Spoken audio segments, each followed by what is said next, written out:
जय श्री श्याम। मेरा नाम अनीता है और मैं यहाँ फार्म हाउस पे रहती हूँ। और मैं सुबह के टाइम गई थी पूजा के लिए, जो कि मैं डेली जाती हूँ। मैं रोज़ाना पूजा करने जाती हूँ। सबसे पहले मैंने जगन्नाथ जी के दर्शन किए। आप सब भी जगन्नाथ जी के दर्शन कर लीजिए। और जगन्नाथ जी के दर्शन के बाद फिर मैंने शिवलिंग पे जल चढ़ाया और मैंने वहाँ पे पूजा की। क्योंकि सुबह के टाइम जो पूजा होती है ना, उससे मन की शांति बहुत होती है। तो मन को शांति मिलती है, आपका सारा आपकी टेंशन वगैरह सब खत्म हो जाती है।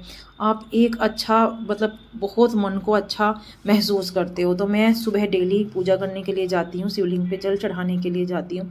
और वहाँ पे मैं और मेरे हस्बैंड दोनों जाते हैं। और उसके बाद मैं आकर खाना बनाती हूँ। तो मैं जल चढ़ाने के बाद आ गई थी किचन में।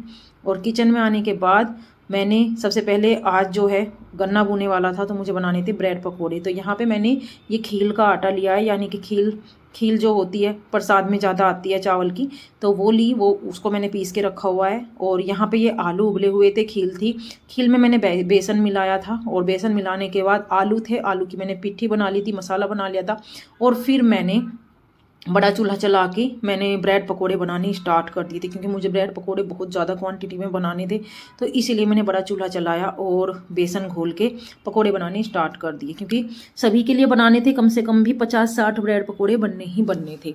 तो यहाँ पे सारी लेबर के लिए पकोड़े बन गए थे। मैंने टेस्ट करके देखा कि पकोड़े कैसे बने हैं, तो वहाँ पर टेस्ट करा, पकोड़े अच्छे बने थे। साथ में एक हेल्पर को लगाया मैंने, ताकि वो ब्रेड को कट करके मुझे देती रहे। तो यहाँ पे फार्म हाउस पे जो हेल्पर हैं उनको ही मैंने साथ लगाया था, तो उन्होंने साथ के साथ मुझे कट करके दिए और मैं साथ के साथ उतारती रही। तो उनके लिए पकोड़े और कोल्ड ड्रिंक चली गई थी।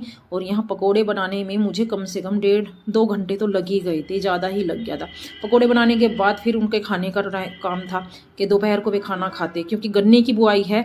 और कहते हैं जब आपके घर पे छत डल रही हो या आपके खेत में गन्ना बू रहा हो, तो ये एक ऐसे वो हैं जिसमें आपको खाना खिलाना अच्छा होता है और शुभ माना जाता है। तो इसीलिए गन्ने की बुआई थी, तो हमने सबसे पहले पकोड़े और कोल्ड ड्रिंक भिजवाई और फिर हमें बनानी थी उनके लिए खाना। तो खाने में बना था कढ़ी चावल। तो यहाँ पे मैंने कढ़ी भी घोल दी थी।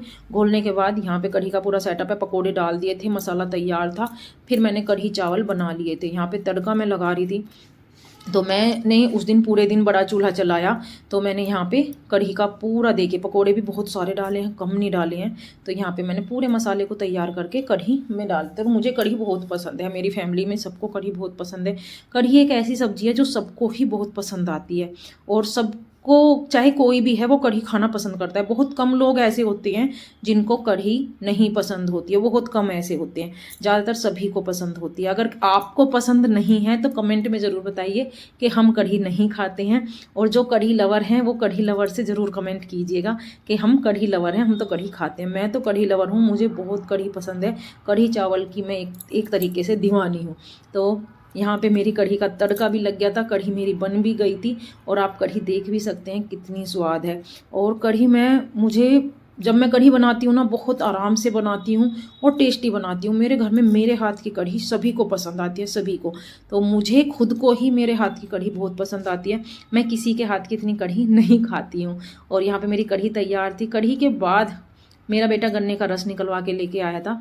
तो ये मेरा गन्ने का रस था, देखिए गिलास भर रहा था। और ये इतना मीठा था ना, इतना मीठा मुझसे पिया ही नहीं गया। बस मेरे से इतना ही गिलास खाली हुआ था। मैंने कहा बेटा अब नहीं मैं पी सकती, है बहुत मीठा है। और फिर मैं रसोई में आ गई थी, क्योंकि शाम का खाना बनाना था। वही शाम की तैयारी स्टार्ट हो गई थी, दोपहर का काम ख़त्म हो गया था, फिर मुझे शाम का बनाना था। तो मैंने प्याज, टमाटर, यही सब मसाले करने स्टार्ट कर दिए थे और खाना बनाना स्टार्ट कर दिया था। सभी के घर में सभी यही काम होते ही हैं। अगर आपको मेरी वीडियो पसंद आती हैं तो लाइक, कमेंट, शेयर ज़रूर किया कीजिए।